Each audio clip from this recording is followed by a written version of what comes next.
ஏற்கனவே 10 ஆண்டுகள் தொடர்ந்து ஆட்சி பொறுப்புல இருந்தீங்க. அடுத்ததாக திமுக ஆட்சி பொறுப்புக்கு வந்திருக்கு. இந்த முறை ஒரு பலமான கூட்டணி அமைச்சு மீண்டும் ஆட்சிக்கு வரணும் அப்படின்னு ஒரு எதிர்க்கட்சியாக முனைப்பு காட்டுறீர்கள். அதற்கான சாதகமான களச்சூழல் அதிமுக பாஜக கூட்டணிக்கு இருக்கா? 100% இருக்கு. தங்கத்தமிழ் சொல்ல கூட ஒரு கருத்தை சொன்னாரு. பாரதிய ஜனதா அப்படி செய்து இப்படி செய்து அவர் கோர்ட் அப்படி இருக்குன்னு சொன்னாரு. முதல்ல தங்கத்தமிழ் சொன்ன ஒண்ணு தெரிஞ்சுக்கணும். ஒரு 18 எம்எல்ஏ நீங்க எல்லாம் டிஸ்குவாலிஃபை ஆயிருவேப்பா. நான் தங்கத்தமிழ் சொல்லுதேன். வேண்டாம், அதிமுக ஆட்சி தொடர்ந்து நடக்கட்டும்.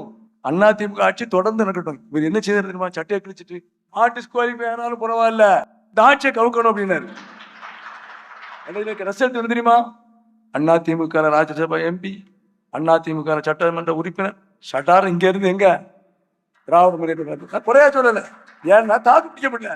இப்ப இன்னைக்கு தங்கத்தமிழ் தெரியலையோ, கிட்டத்தட்ட சீஃப் மினிஸ்டர் ஒரு அனௌன்ஸ்மெண்ட் கொடுத்திருக்காரு. சீஃப் மினிஸ்டர் தெரியலன்னு எனக்கே தெரியல, சந்தேகமா இருக்கு. 30 லட்சம் ஓஏபி பென்ஷன் 2023, 24, 25, 26 கிட்ட வந்தாச்சு. கொடுக்கவே இல்லை. வறுமை கோட்டுக்கு கீழே இருக்கக்கூடிய வயசானவங்களுக்கு ரூபாயே போய் சேரல. திண்டிவனத்திலே ஒரு மாநாடு நடந்தது, அரசு விழா நடக்கிறது. அங்க என்ன கொடுக்காங்க? 1 லட்சம் ஓஏபி பென்ஷன் கொடுக்கப்படுகிறது. ஏங்க, ஒரு ஆட்சி நடக்குது, ஒரு முதலமைச்சருக்கு வயசான தாத்தா பாட்டிகளுக்குள்ள ரூபாய் 30 லட்சம் ரூபாய், அந்த 30 லட்சம் மக்களுடைய ரூபாய் என்னையா பண்ணீங்க நீங்க? அதுல கொஞ்சம் இறக்கம் கூட காமிக்க கூடாதா? அந்த இறக்கம் உங்கள்கிட்ட இல்லையா? உங்க முதலமைச்சர் தெரியுமா தெரியாதா? பைனான்ஸ் டிபார்ட்மெண்ட் போய் கேளுங்க, தெளிவா சொல்லுவாங்க. அது என்ன பேக்லாக்? எவ்வளவு? 30 லட்சம் வயதானவர்களுக்குள்ள ஓஏபி பென்ஷன் கட். அதோட தீர்ந்து போச்சு. இல்ல, ஆட்சி மீது அதிருப்தி இருக்கு. அந்த அதிருப்திய அறுவடை பண்ணி நாங்க ஆட்சி பொறுப்புக்கு வரப்போறோம் நீங்க சொல்றீங்க. ஆமா. அப்படி அறுவடை பண்ணுவதற்கான கட்சி கட்டமைப்பு பலம், கூட்டணி பலம், வாக்குறுதிகள் பலம், பிரச்சார பலம், முதலமைச்சர் வேட்பாளர் பலம் எல்லாத்திலையும் அதிமுக பாஜக கூட்டணி திமுக கூட்டணியை விட ஒரு ஸ்டெப் அகடா இருக்கா? இருக்கு. எப்படி இருக்கு அதுதான் கேக்குறேன். இப்ப இடையில இவங்க என்ன பண்ணாங்க? ஒரு போராட்டம். முதல்ல எடுத்தோடனே தங்கத்தமிழ் தெரியுமா தெரியாதோ, அரசியல் ரீதியாட்டு ஒரு அறிக்கை விடுறாங்க. தேர்தல் அறிக்கை 42. 100 நாள வேலை, 100 நாள் வேலையை 150 நாளா மாத்தோம்னாங்க. கிராமப்புறங்கள்ல மாத்தினீங்களா? முடியல. மத்தியில ஆட்சிக்கு வந்தா தானங்க மாத்த முடியும். கூட்டணி மத்தியில ஆட்சிக்கு வந்தா நாங்க மாத்த முடியல. நீட்டு போச்சு, எல்லாம் ஒவ்வொன்னா வரும். கிராமப்புறத்துல 125 நாளா ஆக்கின உடனே இப்போ எடப்பாடி அவர்கள் வாக்குறுதி 150 ஆக்கணும். நீங்க என்ன பண்ணுவீங்க? இந்த திட்டம் நின்று விட்டது சார். மத்தியில் ஆட்சி வராம எதுக்கு நீங்க அனௌன்ஸ் பண்ணுவீங்க? எதுக்கு அனௌன்ஸ் பண்ணீங்க? உங்களுக்கு ஸ்டேட் கவர்மெண்ட் ஃபண்ட் கிடையாது, அது சென்ட்ரல் கவர்மெண்ட் ஃபண்ட். முழுக்க மத்திய அரசாங்கம் கொடுக்கக்கூடிய ஃபண்டா. எதுக்கு பாரத பிரதமர் கை வச்சாரு? எதுக்கு அமெண்ட்மெண்ட் கொண்டு வந்தாரு?